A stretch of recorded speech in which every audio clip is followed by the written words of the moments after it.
Up next, we have Vicki Herriott, who is one of the original founders of the Institute for Research on Consciousness and Human Development, which is notable because they were the first ones to observe and record the Maharishi Effect. If you don't know what that is, perhaps she'll expand upon it.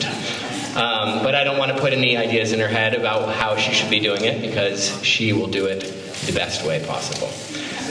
So without further ado, I'd like to introduce Vicki Herriott. You've had a number of careers, from being a tax attorney to doing this pioneering research on the Maharishi Effect, and now you're a professor and the head of the MUM Department of Business Administration. So my first question is, did you see the seeds of your career path in your interests or goals you had when you were in elementary school or high school? Yes, it's interesting. I think the theme you're going to be hearing today, and I didn't hear the first speaker, but I'm assuming that she also encouraged you to find what it is that you love. But I remember very clearly when I was in second grade, setting up a schoolroom in the basement of one of my friends' houses and starting a little class with all the kids in the neighborhood who hadn't gotten to go to school yet. And so the idea of being a teacher was something that I very early on felt was something I wanted to do. It took me a while to get back to that, going to law school and doing a lot of other things in between. But yes, I think the seed was there. So when most people consider law school as something as attractive as spending 4 years in a dentist chair, as one of the most daunting education paths that someone could take, why did you decide to go to law school, and what did you get out of that experience? Okay, that's a good question. As in many things in your life, you'll find that you sort of get pushed in a particular direction. My father was a lawyer, and he had me and 4 boys. He would have been thrilled if all of us had gone to law school. He loved being a lawyer. He felt that everyone in the world should be a lawyer, and world peace would be the result. So he was encouraging me to go to law school from a very early age, and I was slightly resisting because I thought I wanted to be a psychologist. So I wanted to go to graduate school in psychology. And his response at the time I was about to graduate from college was, well, you know, all lawyers are psychologists. If you're going to be a good lawyer, you're also going to be a good psychologist. So why don't you use what you learned in college, I was a psych major, and go to law school, and then you'll have another tool in your belt. You'll have something else that you can do to help people. And I actually feel that law school is an excellent education for everybody, anybody. I actually agree with my dad, because it teaches you how to think. And who doesn't need to know how to think? Everybody. So whatever you end up doing in your life, and lawyers find themselves in a variety of positions, your law school education, I think, always will be something that you fall back on and that you appreciate. Now, Vicki, in one phase of your career, you partnered with your first husband, Skip Alexander, in doing pioneering research on TM in a maximum security prison.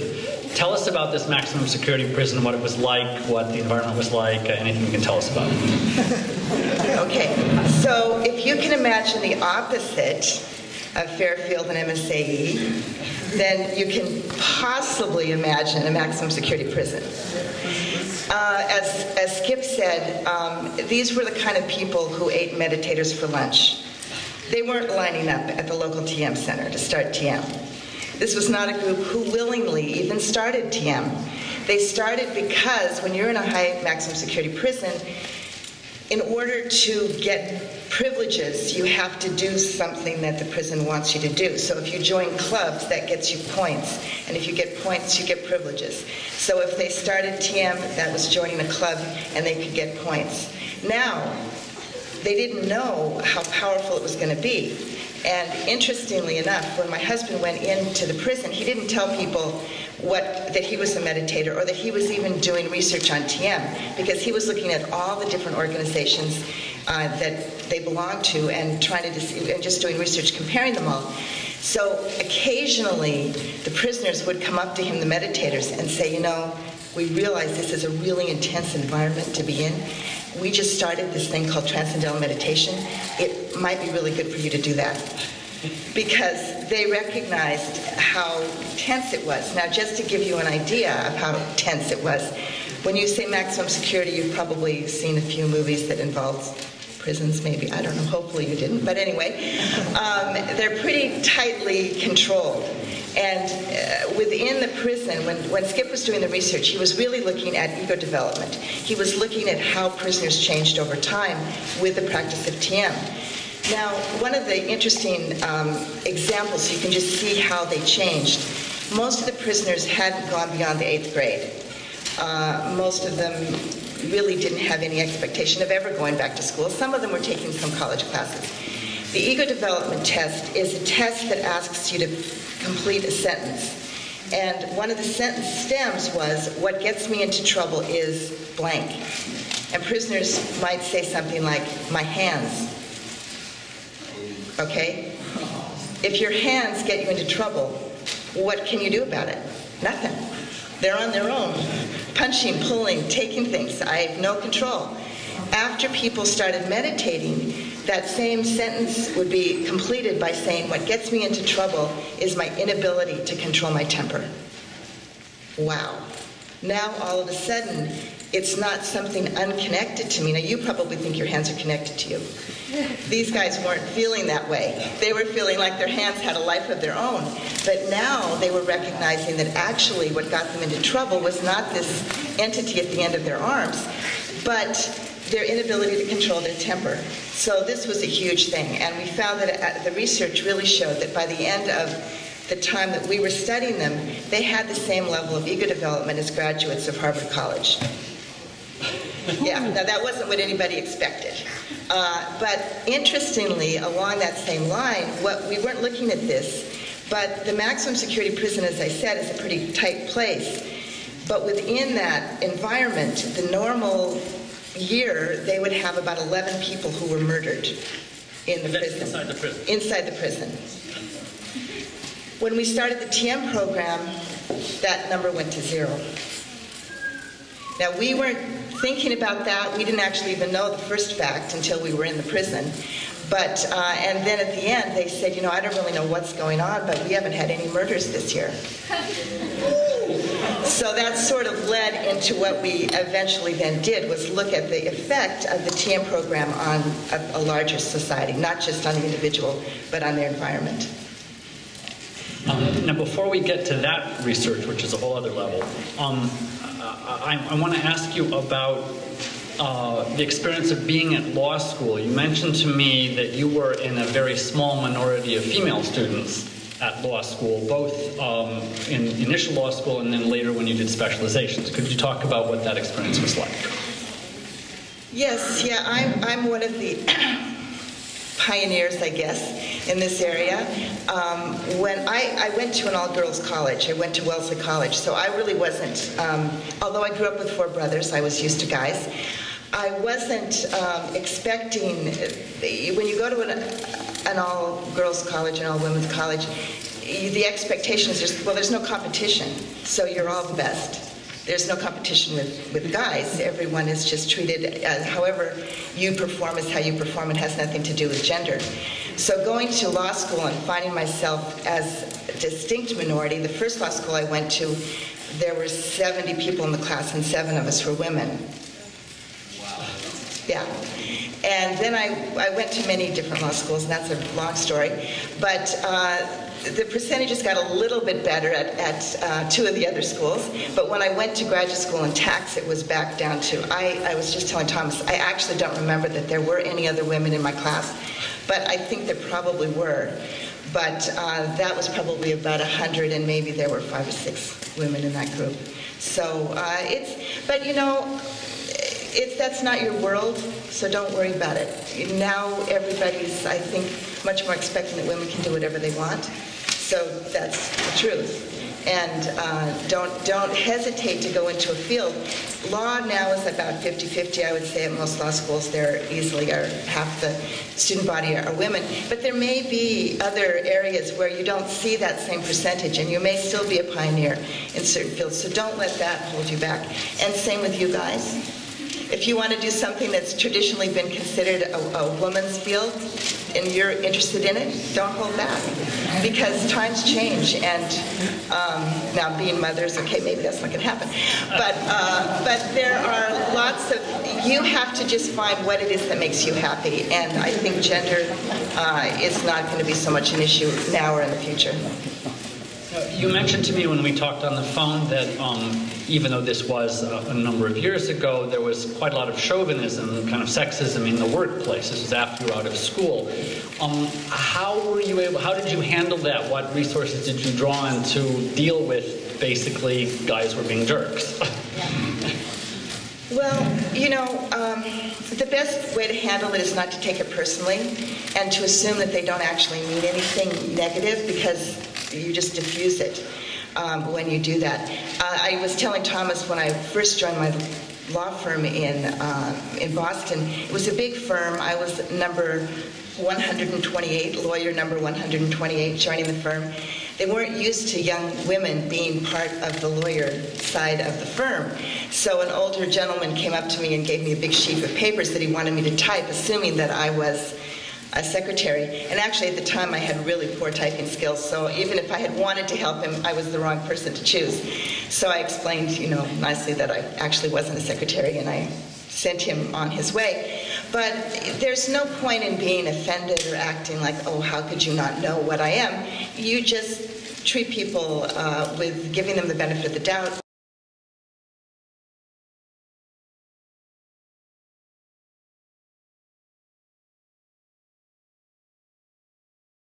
Counting dead people when the numbers go down. It's pretty strong. So that was, now I, was just one person doing it. When we actually published the study, we had other people look not only at the English-speaking newspapers that I relied on, but they were looking at the Hebrew papers, the Arab papers, the English papers, and everything I did was duplicated by someone who had nothing to do with MUM, MIU, Harvard, or any of the people that were involved in the research. So you should know that. Now, getting any research paper of any kind reviewed by peers and then published in a reputable journal is a very challenging process for any scientist or any researcher.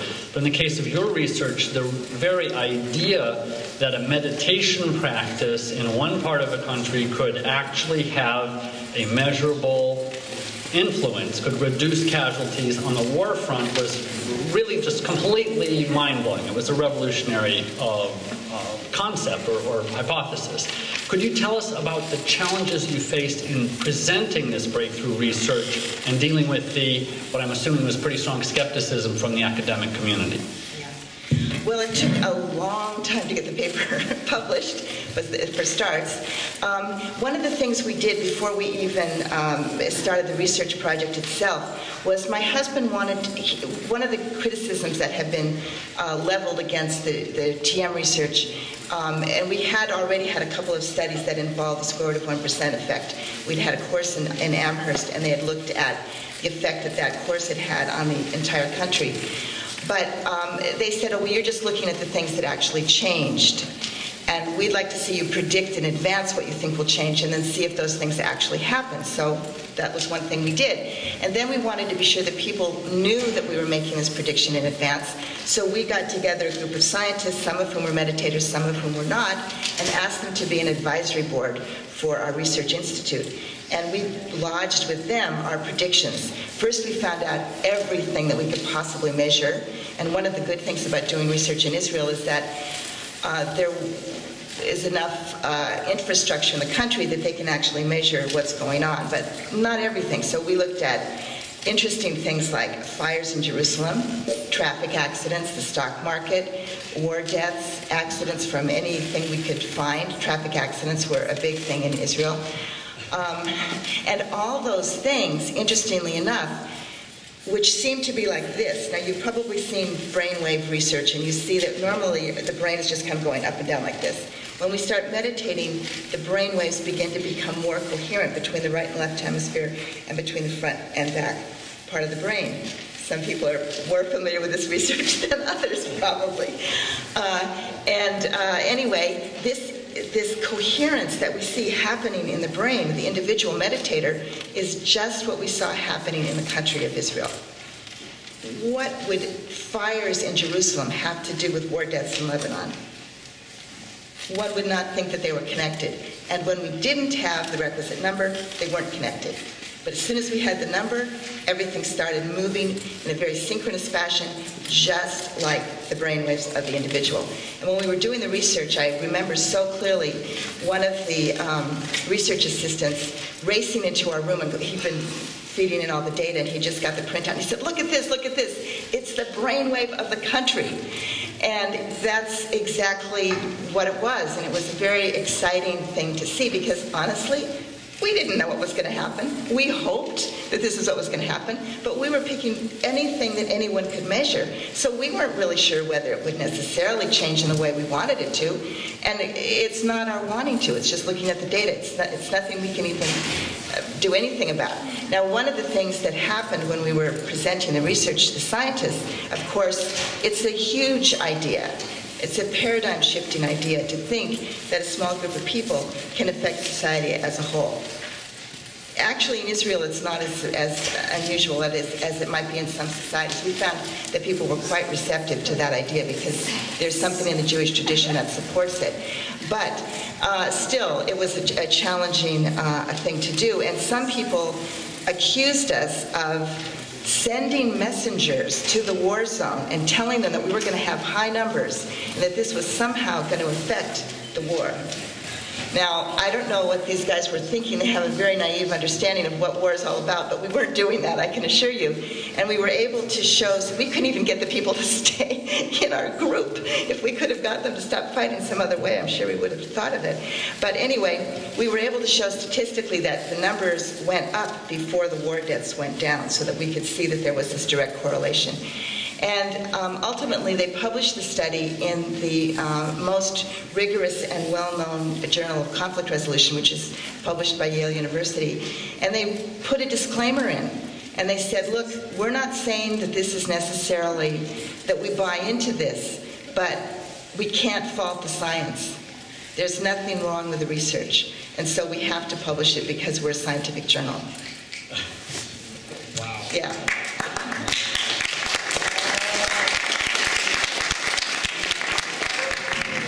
Well, there'll be a chance to ask Vicki questions, and I'll continue the discussion. There's all kinds of areas that she could answer questions about. I'd like to thank Vicki for joining us today, and there will be breakout sessions after our next speaker. Thank you, Vicki.